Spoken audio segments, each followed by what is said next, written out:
자, 이번 시간에는 뭘 해볼 거냐면, 자, 여러분들이 테일윈드를 가져오는 방식이 두 가지 방식이 있어요. 그러니까 두 가지 방식이라는 게 아니라, 그러니까 CDM 방식이라는 게, 여러분들이 이제 CDM 방식이라는 건 뭐냐면, 자, 여러분들 CDM JS라고 그냥 이제 구글에 검색해보면, 이런 식으로 이제 링크들을 모아놓은 사이트가 있거든요.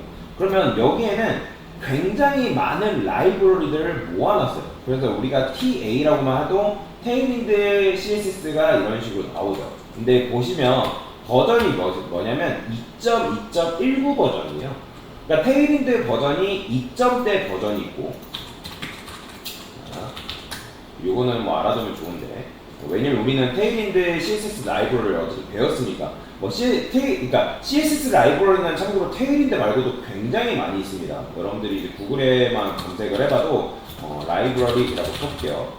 그러면 이 CSS 라이브러리 치게 되면 프레임워크는 아니고 굉장히 많이 있어요. 여기 보시면 부트스트랩이라는 게 있고, 사실 이게 부트스트랩이 이제 트위터에서 개발하고 나서 이제 제일 많이 쓰이는 것 중에 하나인데, 요것도 사실 테일윈드랑 비슷하다고 보시면 돼요. 근데 이제 조금 테일윈드가 훨씬 좋다고, 제 개인적으로는 부트스트랩보다는 테일윈드가 훨씬 더 좋다고 생각하거든요.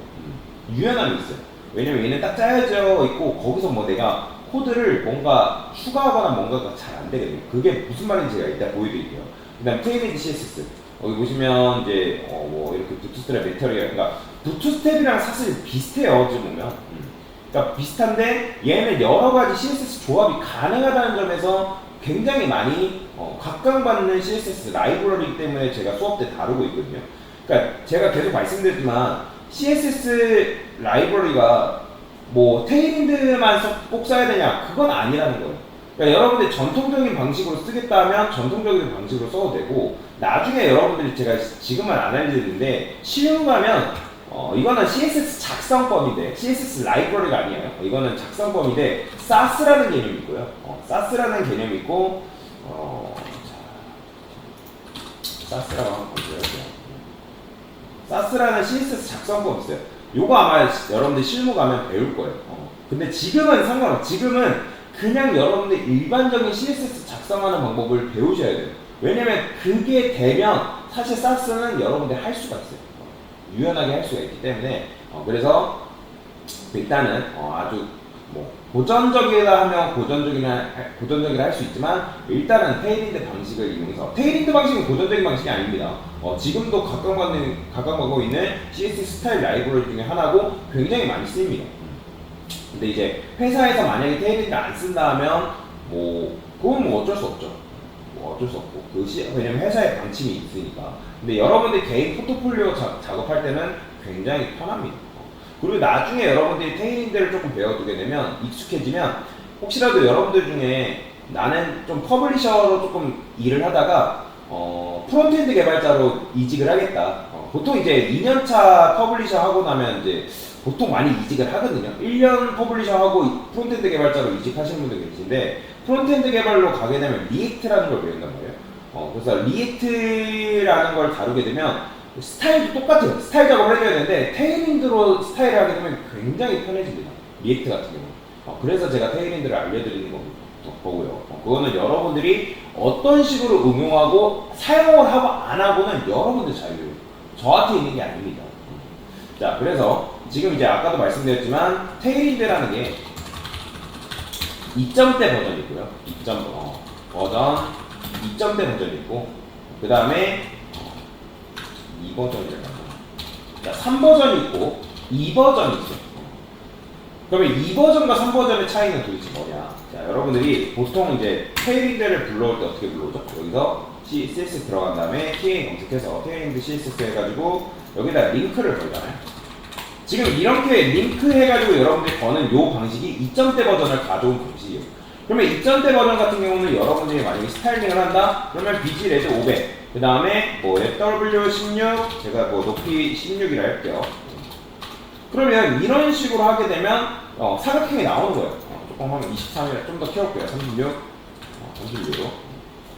그래서 만약에 이 36이 있으면 나오는 거거든요. 그러니까 테일윈드 같은 경우는 노멀라이즈가 다 되어 있다고 말씀드렸죠. 게다가 이제 이런 식으로 라이브러리 클래스가 굉장히 많이 있습니다. 근데 비지레드 500, W36, H36 이거는 지금 누가 알고, 그러니까 이거는 제가 정한 게 아니죠. 테일윈드가 정해놓은 규칙이에요. 그러니까 내가 이렇게 CSS 스타일링을 이런 식으로 규칙을 정해놨으니까 너 이대로만 써라고 테일윈드가 정해놨단 말이에요. 그럼 어디서 볼 수 있냐? 테일윈드 치트시트 들어가면 굉장히 수많은 라이브러리들이 있기 때문에 여기서 여러분들이 판단을 해야 된단 말이죠. 뭐가 있는지, 어떤 디자인인지 여러분들이 참고해서 쓰셔야 돼요. 그런데 이렇게 하다 보니까 예를 들어서 제가 한번 W36 한번 검색해 볼게요. 그러면 W36이라는 거는 9RM에 144픽셀. 그러니까 즉 36으로만 하기에는 너무 직관적이지 못하다는 거예요. 그러니까 테일윈드를 잘 사용하는 사람이면 얘가 몇인지를 알 수가 있어요. 왜냐면 이제 1RM당 16이니까 그러니까 16픽셀이니까 그거에 맞춰서 또 뭐 변환하고 뭐 그렇게 되거든요.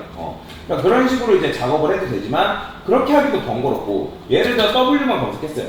그럼 위드라는 게 나온단 말이에요. 그러면 찾아보다 보면 이 중에는 뭐가 오냐면 뭐 예를 들어 1, 2, 3, 4 이렇게 90이 있어요. 근데 중간에 보시면 13이라는 게 잘렸죠. 그 다음에 16부터 20 사이가 비어 있어요. 근데 내가 만약에 작업을 하다가 자 여기도 36하고 30, 40 비어 있죠. 근데 내가 만약에 39를 주고 싶어가지고 나도 모르는데 그냥 39를 줬어요. 39를 주니까 어떻게 돼요? 이렇게 돼요. 적용이 안 된다는 거죠. 그러니까 이게 2점대 버전의 바로 한계였어요. 그러니까 36, 16 뭐 이런 식으로 색상도 비지레드 500, 그러니까 즉 얘네가 정해놓은 것들이 있기 때문에 색상의 유연함이라든지 디자인의 유연함, 그 다음에 세밀한 컨트롤이 안 된다는 단점이 있다라는 거죠. 얘는 그러니까 즉 2점대 버전은 세밀한 컨트롤이 안 된다라는 단점이 있어요. 이게 단점이에요. 단점. 그래서 테일윈드가 머리를 썼어요. 테일윈드 회사에서 그러면 어떻게 하면 이 퍼블리셔들이 웹 디자인하는 퍼블리셔들이 어떻게 하면 이 CSS를 좀 더 세밀하게 컨트롤할 수 있게 만들까? 라고 출시한 게 바로 3점대 버전입니다. 그러면서 3점대 버전에서 나온 게 바로 진모드라는 게 있습니다. 진모드. 얘는 사실 진모드를 여러분들이 뭐 따로 적용해주거나 뭐 그런 게 아니라 사실 링크만 가져오면 돼요. 어디 있냐면 자, 테일윈드 홈페이지 들어가볼게요. 사용 방법은 똑같은데 거기 조금만 달라집니다. 독스 들어가서 자, 플레이 CDN이라고 있죠. 그러면 얘네가 기본적으로 여기 보시면 3점대 버전을 걸어놨어요. 근데 우리가 지금 링크 CDN으로 가져와서 사용하는 방식은 여기 보면 2.2.19 버전이란 말이에요. 근데 지금 거의 대부분이 3점대 버전을 써요. 거의 대부분의 모든 사람이 거의 테일윈드를 쓰는. 그러면 여기 스크립트라고 있죠.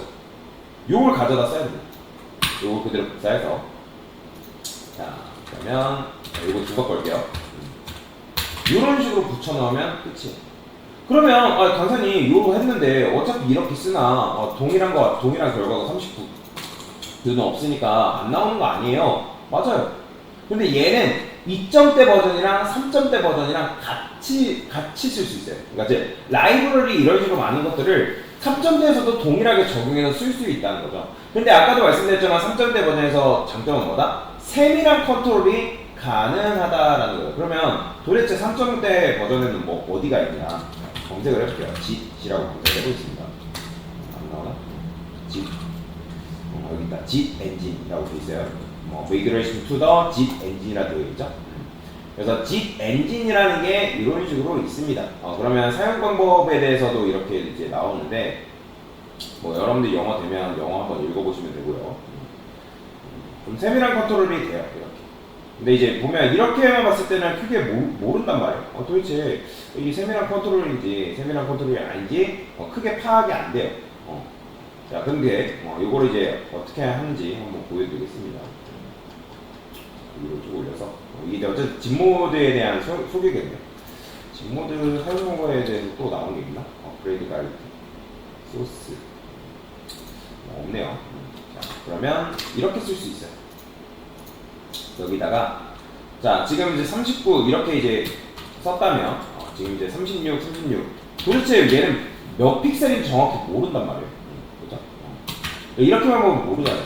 근데 여기다가 이런 식으로 쓸 수 있어요. 내가 만약에 똑같이 만든다. 자, 여기다가 HR을 써볼게요. BG 한 다음에 백그라운드는 똑같아요. 여기다가 대괄호를 쓸 수 있어요. 대괄호. 대괄호 쓴 다음에 내가 레드라고 이렇게 적용해주면 색상이 이렇게 나와요. 보이죠? 이런 식으로 사용하는 게 바로 진 모드예요. 그러면 여러분들이 이거는 그냥 찐 레드가 나오는 거예요. 찐 레드. 그 다음에 여기다가는 십진수도 반영이 가능합니다. 십진수가 아니라 십진수도 반영이 가능해요. 이런 식으로. 이렇게. 보이죠? 근데 그건 안 돼요. RGBA는 안 됩니다. 그거는 이제 RGBA는 안 되고 이런 식으로 색상을 내가 골라서 집어넣을 수도 있어요. 그 다음에 너비도 마찬가지예요. 너비도 예를 들어서 나는 얘를 좀 더 키우고 싶어. 200픽셀 줄래? 이렇게 주거든요. 200픽셀. 이거는 내가 너비 200픽셀을 주겠다라는 얘기고, 그 다음에 높이도 마찬가지로 내가 만약에 200픽셀 주고 싶다면 이런 식으로 줄 수가 있습니다. 그러니까 단순한 것들은 이런 식으로 표현을 해도 되고요. 근데 만약에 여러분들이 세밀한 컨트롤을 하고 싶다면 이렇게 쓰는 게 굉장히 좋은 방식이에요. 그러니까 3.0 버전이 나왔기 때문에 이런 게 가능해졌다라고 보시면 되고요. 제가 진 모드 공식 모드가 이게 똑같은 건가? 여기 있다. 여기 있네요. Just in Time 모드라고 되어 있네. 그러면 밑으로 내려보면 자 여기 있어요. 진 모드 사용법 제가 참고로 링크 걸어드릴 겁니다. 자 여기 보시면 이런 식으로 쓰래요. 보면 앱솔루트 W 막 이렇게 세밀한 컨트롤 했다고 나오죠. 그러니까 지금 이제 제가 단편적으로 너비랑 그냥 높이로만 보여드렸는데 다른 것들도 다 할 수가 있어요. 색상부터 시작해서 뭐 포지션 앱솔루트 말고 더블 너비, 높이, 뭐 좌표값 이런 식으로도 부여할 수가 있고요. 그 다음에 뭐 이렇게 사용하는 것도 가능해요. 이렇게. 이거는 뭐 지금 여러분들 모를 거예요. 이거는 이제 뭔지 모르는데 요건 자바스크립트를 여러분들이 알아야지만 쓸 수가 있어요. 이거는 지금 리액트에서 사용하는 방식이거든요. 그래서 뭐 이거는 몰라도 상관없습니다. 자, 그래서 이것도 마찬가지고요.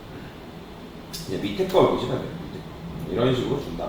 이렇게 텍스트 뭐 변수도 적용 가능해요. 변수도 VA를 한 다음에 그러니까 예를 들어서 내가 만약에 여기서 뭐 루트 했어요. 루트 뭐 사이트 BG를 뭐 레드로 잡았어요. 레드. 그럼 레드로 잡았으면 여기다가 이렇게 안 하고도 VAR 쓴 다음에 이렇게도 가능하다는 거죠. 그러니까 변수 적용하는 것도 가능합니다. 그러니까 루트에 있는 걸 여러분들이 이렇게 적용해서 사용해도 된다는 거죠. 이거 굉장히 편하죠. 근데 여기 사용법이 다 나와 있기 때문에 그 사용법을 여러분들이 이제 보시고서 적용하시면 되거든요. 굉장히 많죠. 그 다음에 여기 있어요. 컨텐츠 이런 것도 가능합니다. 그러니까 원래는 이게 안 됐어요. 여러분들이 비포 애프터 컨텐츠 요거 작성하려면 원래는 어떻게 써야 되냐면 제가 여기다가 그냥 div 해서 A라고 그냥 A라는 클래스를 해볼게요. 그러면 여러분들이 원래 작업을 하려면 .A 해서 뭐 비포 여기다가 뭐 당연히 뭐 컨텐츠 활성화 시켜줘야겠죠. 이렇게 해야 된다면 안녕하세요. 이렇게 해야 된다면 이렇게 해야 되는 게 굉장히 불편한 방식이죠. 그러니까 불편한 방식은 아니지만 옛날에 이렇게 했다는 거지. 근데 테일엔드 방식으로는 어떻게 하냐? 그냥 클래스 쓴 다음에 여러분들이 컨텐츠가 아니라 여기다가 뭐 예를 들어 애프터는 써줘야죠. 애프터 한 다음에 문법을 뭐죠? 애프터 컨텐츠 쓴 다음에 뒤에 th 다음에 이거에다가 안녕 하세요. 이렇게 그러면 컨텐츠 맞잖아요. 그렇죠. s가 아니죠. 이렇게 나온다. 근데 요거 참고로 여기서 큰 따옴표 쓰시면 안 돼요. 왜 여기서 작은 따옴표냐면 클래스 한 다음에 여기 큰 따옴표가 여기 있잖아요. 그러니까 얘가 문법이란 말이에요. 클래스는 무조건 큰 따옴표로 감싸줘야 때문에 여기를 큰 따옴표로 감싸시면 안 됩니다. 이거는 규칙이에요. 무조건 이렇게 만약에 쓰려면 작은 따옴표만 쓰셔야 되고요. 그래서 여러분들이 F 한 다음에 이런 것도 가능하고요. 그 다음에 이런 것도 가능해요. 나는 마우스로 올렸을 때 호버라고 합니다. 호버했을 때 뭐 예를 들어서 뭐 비포 컨텐츠를 뭐 반갑습니다. 그러니까 이런 식으로 마우스를 올리면 반갑습니다라는 메시지가 나오게 하고 싶어요. 자, 호버 했을 때 비포 컨텐츠 이게 안 되나? 호버 마우스 올렸을 때 컨텐츠. 자, 호버 한번 찾아볼게요. 호버. 이거는 뭐 저도 다 외우고 있는 게 아니기 때문에. 호버. 체인지. 위로 올려볼까? 밑에서 쭉 내려볼게요. 호버. 그러면 호버 했을 때 뭐 이렇게 쓴다고. 요거만 한번 테스트 해볼게요. 호버 한 다음에 텍스트 뭐 레드. 이게 아니에요. 호버. 맞는데? 호버 따옴표 한 다음에 텍스트 레드. 손단수가 없네요. 그러면 마우스 올렸을 때 변하죠. 마우스 올렸을 때 지금 문법이 조금 못타가지고 좀 텍스트도 참고로 키울 수가 있어요. 실RM이라 할까요? 글씨 크기 좀 키워볼게요. 이런 식으로 마우스 올렸을 때 이렇게 가능하고요. 그 다음에 아까 마우스 올렸을 때 요거를 이렇게 써볼까요? 만약에 내가 요거를 마우스 올렸을 때는 반갑습니다 라는 이름으로 바꾸고 싶다. 그러면 이렇게 해도 될 겁니다. 보이죠? 이런 식으로. 그러니까 굉장히 편하지 않나요? 그러니까 텍스트 바꾸는 것도 이런 식으로 가능해요. 그러니까 여러분들이 만약에 이거를 일반적인 CSS 방식으로 쓰려면 어떻게 해야 되겠어요? 이런 거 같은 경우는 A 한 다음에 뭐 애프터 컨텐츠 한 다음에 안녕하세요 써야겠죠? 그죠? 아니면 이제 요걸 또 이제 어떻게 해야겠어요? A에 호버 했을 때 이렇게 써줘야 된다. 그러니까 이런 식으로 하나, 둘, 셋, 넷, 다섯, 여섯 줄 쓸 거 몇 줄을 쓸 수 있어요? 이렇게만 써주면 사실 끝나는 거죠. 그러니까 그래서 진모드를 그래서 쓰는 거고, 그러니까 이런 부분에 있어서 진모드가 편하기 때문에 쓰는 거예요. 그래서 나중에 여러분들이 어떤 특정 메뉴에 마우스를 올렸을 때 뭐 텍스트가 바로바로 바뀌게 한다거나 그런 것도 가능합니다. 뭐 예를 들어서 막 얘는 타이틀이 영어로 타이틀. 근데 마우스 올렸을 때는 제목으로 변경해달래요. 그러면 제목으로 이런 것도 가능하다는 거죠. 굉장히 편하죠. 이런 메뉴도 보통 구현되어 있는 부분이 있거든요. 마우스 올렸을 때, 그러니까 처음에는 영어로 메뉴가 되어 있다가 마우스 올렸을 때 한글로 나오는 이런 것도 가능합니다. 뭐 천천히 바뀌는 거는 여러분들이 뭐 트랜지션이나 그런 거 주셔도 되고요. 그거는 뭐 여러분들이 어떻게 디자인하냐에 따라서 다양하게 달라지겠죠. 포지션 앱솔루트 주는 것도 가능하고 그거는 여러분들이 요거는 많이 연습해봐야 돼요. 많이 연습해보고 찾아보셔야지 할 수가 있는 거고, 그러니까 바로바로 되진 않습니다. 지금 제가 했던 게 이제 비포 여기 있죠. 이런 식으로. 그래서 이런 식의 작업도 가능하다. 뭐 애프터한테만 네가 뭐 특정 요소한테만 이렇게 디자인하는 것도 가능하고. 그래서 이런 식으로 일단 진모드에 대한 개념을 간단하게 알려드렸습니다. 이상입니다.